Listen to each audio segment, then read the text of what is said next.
Ninguém poderia imaginar que um poderoso general, temido por nações inteiras, acabaria se humilhando diante de um simples rio barrento.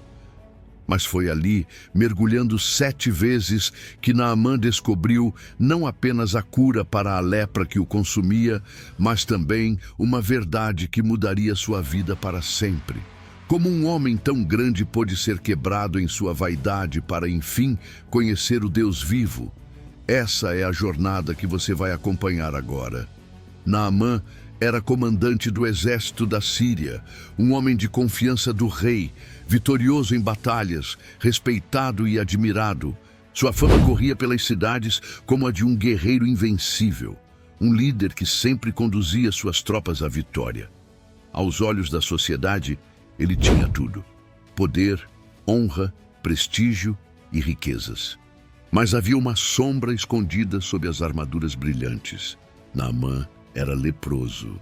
A doença da pele que desfigurava lentamente e que naquela época não tinha cura. O contraste era evidente. Por fora, glória. Por dentro, fragilidade. Esse segredo corroía sua alma mais do que as feridas corroíam sua carne. Como alguém tão forte poderia ser vencido por algo tão pequeno? Essa é a ironia que atravessa toda a sua história e que torna a sua trajetória ainda mais marcante.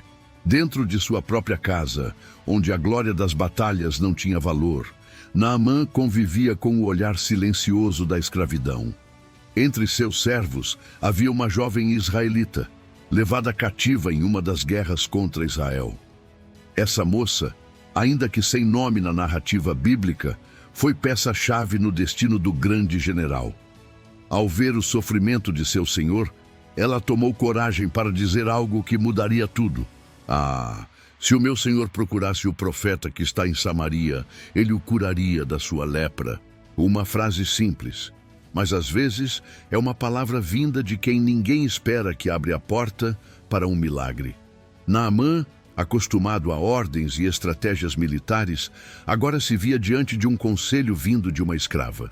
Isso criava um dilema. Como um homem tão poderoso ouviria a voz de uma simples serva? E, no entanto, quando a esperança começa a se esvair, até mesmo um general poderoso se agarra a uma promessa improvável. Ele decide levar essa palavra até o rei da Síria. O rei, ansioso por manter a saúde de seu comandante, não hesita.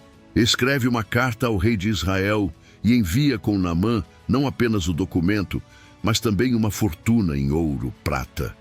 O valor era imenso, afinal, ele acreditava que a cura poderia ser comprada. Mas a história mostraria que o Deus de Israel não se submete às moedas dos homens. O cortejo partiu.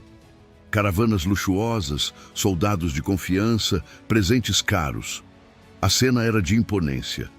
Naamã não queria apenas buscar cura, queria ser curado de forma grandiosa, reconhecido, honrado até no seu sofrimento. Quando chega diante do rei de Israel, a carta é lida. O conteúdo dizia: envio-te o meu servo Naamã para que o cures da lepra. O rei de Israel, desesperado, rasga suas vestes. Acaso sou eu Deus para tirar a vida ou dá-la? Como pode este homem me pedir tal coisa? O mal-entendido quase transforma a busca de Naamã em um conflito político entre duas nações. O rei de Israel achava que aquilo era uma provocação, uma armadilha para justificar guerra. Mas no pano de fundo da história, Deus já estava conduzindo os passos do general sírio até o encontro que mudaria sua vida. E assim, no auge da sua jornada, Naamã, com todo o seu poder, descobriu algo desconfortável. Não bastava ouro, prata ou influência. A solução que ele buscava não estava nas mãos de reis, mas na palavra de um profeta. Um homem simples, mas que carregava a autoridade do Altíssimo. Foi nesse momento que entrou em cena o profeta Eliseu. Ao ouvir o desespero do rei de Israel, Eliseu enviou uma mensagem tranquila, quase serena. Por que rasgaste as tuas vestes? Deixa ouvir a mim e saberá que há profeta em Israel. Essa frase ecoava não apenas como um convite, mas como um desafio.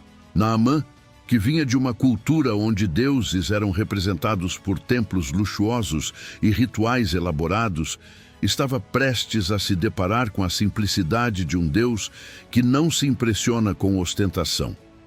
Naamã, então, partiu com seus cavalos e carros até a casa do profeta. O general esperava ser recebido com honras, talvez com cânticos, rituais ou até gestos dramáticos de um homem religioso. Mas nada disso aconteceu. Eliseu não saiu nem mesmo para recebê-lo. Em vez disso, mandou um mensageiro com instruções simples. Vai, lava-te 7 vezes no rio Jordão, e a tua carne será restaurada e ficarás limpo. O orgulho de Naamã foi ferido. Ele, que estava acostumado a ouvir os homens gritarem seu nome nos campos de batalha, agora se via tratado como um homem comum. Nenhum ritual, nenhuma pompa, nenhuma reverência. Apenas uma ordem direta e quase humilhante: mergulhar num rio pequeno e barrento. Cheio de indignação, Naamã disse: eu pensava que ele sairia até mim, invocaria o nome do Senhor, passaria a mão sobre a parte doente e me curaria da lepra. Por acaso não são os rios de Damasco, o Abana e o Farfar, melhores do que todas as águas de Israel? Não poderia eu lavar-me neles e ficar limpo? E, tomado pela raiva, voltou-se para ir embora. Aqui a narrativa dá uma reviravolta, porque muitas vezes o maior obstáculo para o milagre não é a distância, os inimigos, os recursos, mas o orgulho. Naamã estava prestes a perder a oportunidade da sua vida, porque não aceitava que a resposta de Deus fosse tão simples. Enquanto Naamã se retirava furioso, seus servos, aqueles mesmos que sempre obedeciam suas ordens sem questionar, se aproximaram e ousaram aconselhá-lo. Meu pai, se o profeta tivesse pedido algo difícil, por acaso o senhor não o faria? Quanto mais agora que ele apenas disse: lava-te e ficarás limpo. Essas palavras ressoaram como um apelo à razão. Era como se dissessem: general, não deixe que o orgulho roube a sua cura. Foi naquele instante que Naamã teve que enfrentar sua maior batalha, não contra exércitos, mas contra si mesmo. A cena foi arrebatadora. O silêncio tomou conta do lugar por alguns instantes, até que os homens começaram a se olhar, sem acreditar no que viam. Naamã, incrédulo diante da própria pele limpa, tocava os braços, o rosto, o peito. Cada olhar refletia espanto e reverência. Não foi apenas uma cura física, foi a derrubada de um império chamado orgulho. Naamã entendeu que não havia poder humano capaz de produzir aquele milagre. O ouro não comprara, a influência não garantira, a força não conquistara. Foi a obediência simples à palavra de Deus que trouxe a transformação. E aqui está a grande ironia da história. O general que comandava exércitos precisou aprender a obedecer. E justamente quando obedeceu a algo que parecia pequeno e insignificante, foi que se tornou verdadeiramente grande. Naamã saiu das águas não apenas curado, mas quebrantado. Seus passos, antes firmes e altivos, agora eram diferentes.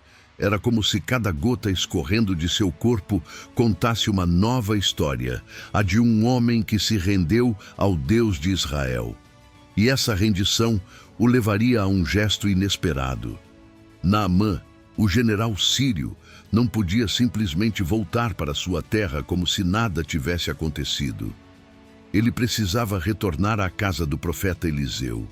Mas, dessa vez, o homem que antes chegara em carruagens imponentes, cercado de ouro e prata, voltava de outra forma. Não era mais o mesmo. Sua pele estava curada, mas, acima de tudo, sua alma estava transformada. Ao chegar diante de Eliseu, Naamã não se conteve. Confessou em voz firme, mas carregada de emoção: agora sei que em toda a terra não há Deus, senão em Israel. Era a declaração de um estrangeiro que, até então, acreditava em deuses locais, presos a territórios. Agora, pela experiência pessoal, ele reconhecia que havia apenas um Deus verdadeiro. Naamã tentou oferecer os presentes que havia trazido: ouro, prata. Ele queria retribuir, pagar de alguma forma. Mas Eliseu recusou. O profeta não queria que Naamã confundisse a graça de Deus com uma transação comercial. O milagre não tinha preço. Essa recusa foi, para Naamã, um ensinamento ainda mais profundo. Ele percebeu que o Deus de Israel não precisava de riquezas para agir. O que ele buscava era o coração quebrantado, o espírito humilde, a fé simples. Naamã, ainda impactado, fez então um pedido curioso: levar consigo um pouco de terra de Israel. Ele queria ter em sua própria casa um pedaço do chão onde havia encontrado o Deus verdadeiro. Queria que, ao se prostrar para orar, pudesse tocar a mesma terra que testemunhara seu milagre. Esse detalhe mostra como a transformação foi completa. Naamã não voltou apenas curado fisicamente. Ele voltou decidido a mudar sua adoração, a reconhecer que havia encontrado o único Deus digno de sua reverência. Aqui vemos a verdadeira grandeza de Naamã. Não estava mais no título de general, nas vitórias militares ou nas riquezas acumuladas. Estava na capacidade de se curvar diante de um Deus que não podia ser manipulado, comprado ou controlado. Ao longo de sua vida, Naamã havia conquistado cidades, vencido inimigos e recebido aplausos. Mas foi no Jordão que ele conquistou sua maior vitória, a vitória sobre si mesmo. O orgulho que o impedia de obedecer foi derrotado, e no lugar da arrogância nasceu a fé. Essa é a beleza da história. Um homem que parecia ter tudo descobriu que sem Deus não tinha nada. E quando se rendeu a ele, recebeu mais do que podia imaginar: saúde, vida nova e conhecimento da verdade. Naamã voltou para a Síria, e não sabemos quantos ouviram dele a história de como foi curado. Mas certamente cada cicatriz que desapareceu de sua pele se tornou um testemunho vivo. Ele era a prova de que a palavra de Deus é poderosa e que não há limites para o agir divino. E agora fica a reflexão: quantas vezes nós também não somos como Naamã, orgulhosos, esperando soluções grandiosas, quando na verdade a resposta está em algo simples: obedecer à voz de Deus. A cura de Naamã nos lembra que o caminho para a transformação não está em riquezas, nem em status, mas na humildade de se render à vontade divina. Se essa história falou com você, compartilhe este vídeo com alguém que precisa dessa mensagem. Deixe seu comentário dizendo qual parte mais te tocou. Deixe seu gostei e inscreva-se no canal para continuar acompanhando outras histórias bíblicas contadas de forma profunda e emocionante.